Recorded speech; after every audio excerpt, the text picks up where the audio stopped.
Yes, good afternoon.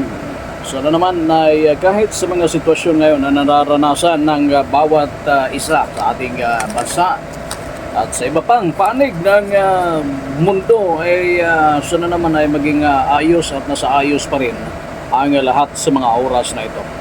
Talaga naman, napakarami at dadami pa itong epekto ng giyera Iran versus US at ang Israel at sa iba pa, no? Kaya napakahirap, guys.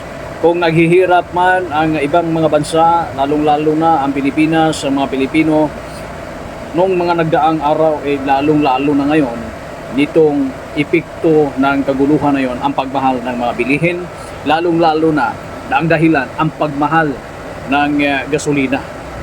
Ay naku po, panibago na namang pagmahal, panibago na namang epekto nito ay ang pag-adjust na naman, pag-increase na naman ngayong linggong ito.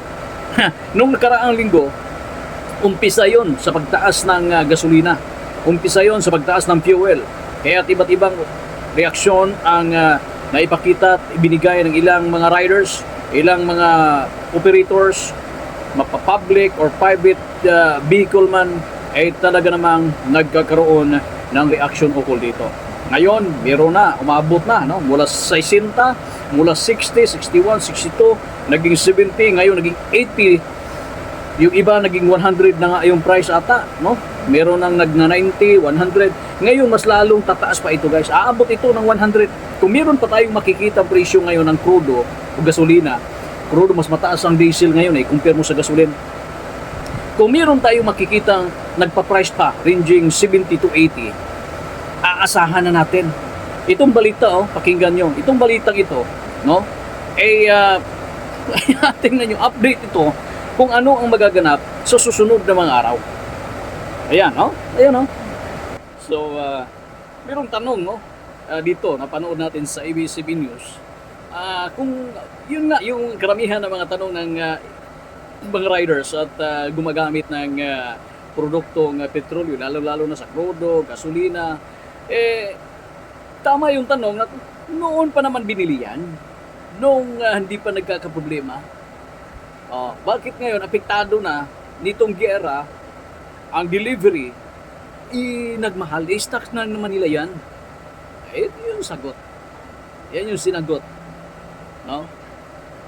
Bakit daw sila nagtataas? Of course, I know the answer dahil nagko-cover na ako, but I want you to answer. Bakit daw nila itataas? Hindi naman nila kinuha yun last week lang. Stock na nila yun. Pakipaliwanag mo ang patakaran. Bakit sila nagtataas kung old stock naman ang ginagamit nila? Maraming Mike, please. Mike, please. Ay, so sorry. Okay. Kahit maraming calculation man. But basically, just to simplify, it's the replacement cost. No? So, hindi naman yan unang-una, kahit dumating na dito yan, ang presyo niyan, hindi yun yung price ng date of delivery. No? So, mag-uusap pa yan sila kung anong presyo, may agreement sila. Pero, as a practice now, here in our industry, we computed with historical of the week, no? Average of the week, tapos yun yung ang average na yan yung ina-assume na cost ng pagbili ng bagong stock. So, it's not when nila kinuha, when nila binili, or when nila na-receive, kundi kung ano magkano na yung replacement. Imagine now, if we still stay with the price 2 weeks ago, wala silang pera pang bili ng bagong stock. So, that's the practice. But if it goes down also, talo din sila, no? Pero kung umakyat, Talo tayo. Talo tayo. Kasi yun ang inisip ng tao, old stock yan Bakit mo ibebenta ng current prices? They don't actually firm up the price on the date of delivery. So, replacement na lang. Just to be simplified, it's a replacement cost of the stocks. So, sana naman maging maayos itong suliranin na ito at ang problema na ito pagdating ng ilang mga araw mula kayo. Pero alam naman natin na yung kaguluhan na yan, hindi talaga matatapos agad-agad yan. Alam naman natin na yung kaguluhan na yan, na hindi basta-basta magtatapos yan. No? Ang atin lang, ay magawan lang ng paraan. At sana naman ay payagan, lalong-lalo na, yung mga ganong delivery no, na makapasok. Ang problema ngayon, meron tayong nabalitaan na yung issue sa Street Hormuz na yon ay hindi pa makakadaan yung ilang mga delivery, lalong-lalo na yung magkakarga ng mga langis, barko na dadaan doon, ano-ano mang karga doon sa lugar na yun.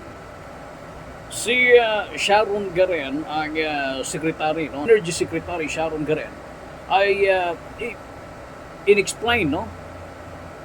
Ipinaintindi, diniscuss niya kung paano ang increase nitong mga ito. So, ibig sabihin yan, kung dati, 90 ang presyo sa gas station, 12 pesos, 12.90 pesos to 16.60 pesos ang gas. Sa diesel, 20.40 to 23.90 ang adjustment. This is still almost the same as the previous, no? Mga double digit pa rin tayo. Again, diesel, 20.40 to 23.90. So, ibig sabihin yan, kung dati, 90 ang presyo sa gas station mo, kailangan ang additional niya within 20.40 pesos to 23.90. Kerosene, 6.90 to 8.90. I don't know if they can flash it in the screen, but that's how the increases would be. So they will adjust, not today, they will adjust tomorrow. The companies, the gas stations will adjust their prices. Again, I'll repeat it. Gasoline, 12.90 to 16.60 pesos. Diesel, 20.40 to 23.90 pesos. Kerosene at 6.90 to 8.90 pesos. So, sana naman maging maayos itong suliranin na ito at ang problema na ito pagdating ng ilang mga araw mula ngayon.